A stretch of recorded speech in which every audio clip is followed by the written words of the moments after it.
Greetings hobbyists, this is Artisans of All, and in this video we're going to have a look at Face Extract, which is one of the tools that comes with HardOps. So if you don't know already, HardOps is a paid for add-on for Blender. It is often bought together with Box Cutter because they work together and you can buy them in a bundle which gives you some money off. And they're really considered one of the go-to add-ons for hard surface modelling. Now if you want to have a look at Box Cutter and some of the things it does, there's a link in the top right hand corner and in the description with a playlist going through that, but HardOps is just too big to do that. So every so often I try to go through one of the features, and this is one of the ones that I think is really important to look at because it allows you to do something as part of non-destructive modelling that otherwise you just can't do. So let's firstly go through what we mean by non-destructive modelling and then what this feature does, and we'll talk about some of the tricks with this and some of the extra things you can do in a bit. So first of all, non-destructive modelling is things where you use things like booleans. For example, I've just booleaned this out using ball tools, but you could have done this with HardOps as well straight away. And that cuts a section of one object out of another object, and importantly, it hasn't been applied. We can apply it over here by clicking apply, but at the moment it's in something we call the modifier stack, and that allows me, if I select it, to press G and still move it around and it will affect the other object. It's not a permanent change at this point. And that is non-destructive modelling. Trying to leave this as late as possible, and there are other examples of non-destructive modelling. For example, we could come in here, go into edge mode and select this edge, and we could either use the bevel modifier over here, or we could use HardOps by pressing Control and Mark, and then we can add in a bevel, but this is a non-destructive bevel. It isn't actually there. It's part of the modifier stack over here, but I can still come in and change this if I want. So I could change this and move this around,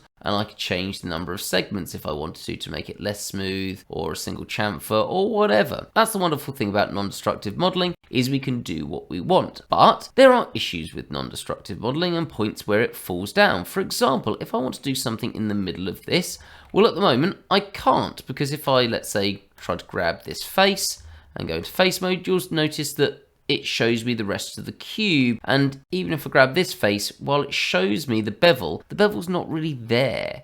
And over here, I can't see that section that's been taken out. So I can't really modify the things within here, and normally what you have to do is you have to come up to the modifier stack, click apply for the one that we want, and then we can go into face mode and now it's there, but now it's permanently there. We can't select this and then move it around. So this is a bit of a falling down with non-destructive modelling. If I just go back to the point where this is live again, there we go, I can start talking about this feature. So we can't access these faces unless you've got HardOps, which has this tool called Face Extract. So if I click this and press Q and then go to Mesh Tools, this is where you find Face Extract. And if you click it, what that does, it opens up a menu. You can see your options on the bottom right hand side. If I press H, you can hide that, so it might already be like that.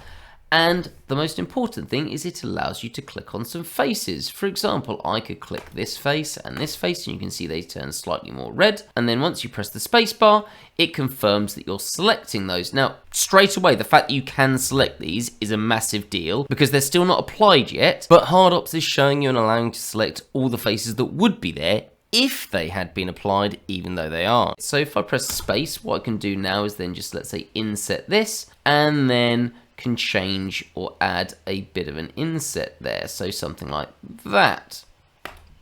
And you can see if I click here, this is still all just adding more booleans to this. It's been done non-destructively, and what is really cool about that is if I press Q and ever scroll, I can scroll through to that one, and I could say, for example, press S and Y and still scale this on the Y axis, or I could even go into face mode or edge mode. I can just grab those edges and then G and Y and move that across. So you've got loads of options here. You can still affect these. Nothing is permanent. And that's what makes this so powerful. For example, I could, I don't know, come over here and Q and then go to Mesh Tools and Face Extract again, and I could select this face and spacebar, go somewhere like there, and then inset that a little bit. And again, this is non-destructive, which means you can do fantastic things with it. For example, I could decide, if I again go to ever scroll and go to this block, that I want this further in. So I can press G and Y and move that further in, and then I could go back to my main object, again ever scroll to the get point to get to this, and I could press Q and do something like an array, and let's press X to do that on the Y axis,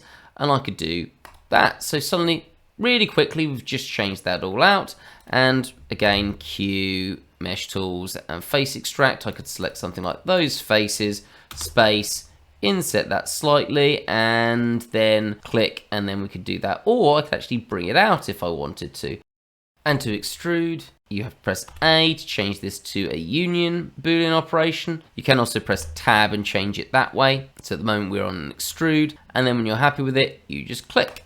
And then again, we've got this, and notice all of this is not destructive. Combined with some of the other features that HardOps has, this makes this very, very powerful. So for example, if I wanted to, let's say, change this side here, it gives me loads of options. I could either go into face mode, select this face, and using HardOps, press Q, Booleans, and then selection to Boolean. And what that's done is that's selected this whole face as if the Booleans weren't there.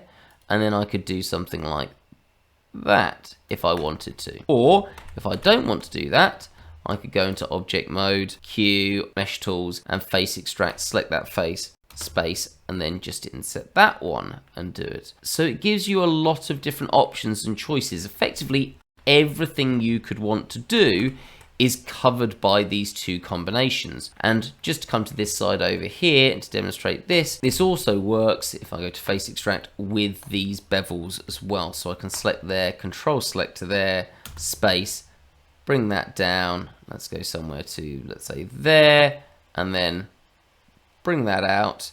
A to change to be an extrude. Let's click something like there. And then if I wanted to, I can go to edge mode for that object. You'll notice automatically it goes to the object that's just been made, which is really useful because it makes everything very, very quick. And then I could G and Z and bring that down to there, and then go back into object mode, Q, array, and then let's X and X to put that on the Z axis, and then something like that. You can see how quickly this allows you to modify and make these really cool shapes. It's absolutely fantastic as a tool, and as I said, between Face Extract and Selection to Boolean, you can pretty much do anything that you want. Now I'm just going to Shift and A and bring in another cube just to demonstrate one final thing that I wanted to talk about with this, which is another great feature of Face Extract that I think is very, very clever. And it allows you to make some shapes that are going to cause you less problems, especially if you're going to be doing something for 3D printing. So let's go into edge mode here, and I'm going to press Shift and R, and I'm going to bring in an edge loop right in the middle. Really common thing for us to want to do. We might want to go into face mode, grab that face, and then extrude it somewhere like that. And we needed those edge loops to make that happen. Or at least it was easy with those edge loops. But now let's say I want to do something and inset a shape here. So if I was to go into face mode and select, let's say, that face, and that face, and then go to Q, Booleans, and go to Selection to Boolean, we can do all the things that we've seen before. Let's say something like that. But now if I press G and then Z, because I want to move this up in the Z axis, so something to there, I've decided I want to change my mind, and then let's come to this and apply all, we're going to start noticing that there's a slight issue here. If I go to vertex mode, we can see that we've got our original loop cut that went all the way across here, but now because our cutter was moved upwards, that's now there. And I mean, yes, you can fix this. If I just bring that down there and that down there, it's not going to cause as many problems. But if this was left here and I wanted to 3D print this, it's going to start causing issues because you've got these vertices on points where they don't need to be. As a side note, you can also fix that with HardOps. You just go to Q, come down and select operations and then clean mesh, and that will get rid of all of that extra information. But the other option, which is probably quicker, is if we go back to the point where we haven't got this, but if instead of using Selection to Boolean, we press Cube, come to Mesh Tools and use Face Extract, you'll notice it's got this Decimate option here, and at the moment that is off. Whereas if I press D, it turns on, and it takes away all of those additional edges that were part of the loop cut. And what's great about this is if I select those two, space, do all my work, let's say there, to confirm it, and I come back to my object and go into vertex mode, you can see it's still got the loop cut there. It hasn't actually got rid of the loop cut. It's still there if we want to do anything with it, but it hasn't brought it onto our cutter. So when I finally do click apply and go into vertex mode, you can see that it doesn't have any of those problems that we saw before. So yeah, that's really useful. It's especially useful if you're doing something like, let's say, going onto this edge here or this face, and you control E and you decide that you want to subdivide a lot for whatever reason, using face extract on this would be a massive pain because, well, I have to select everything and so instead you just press D and then done. So a really handy tool there. It makes things possible that just shouldn't be possible in Blender. So yeah, hard ops, as I've always said, well worth the money. If you're serious about hard surface modeling, I would really recommend you go out and get it along with Box Cutter. They're absolutely amazing time-saving tools.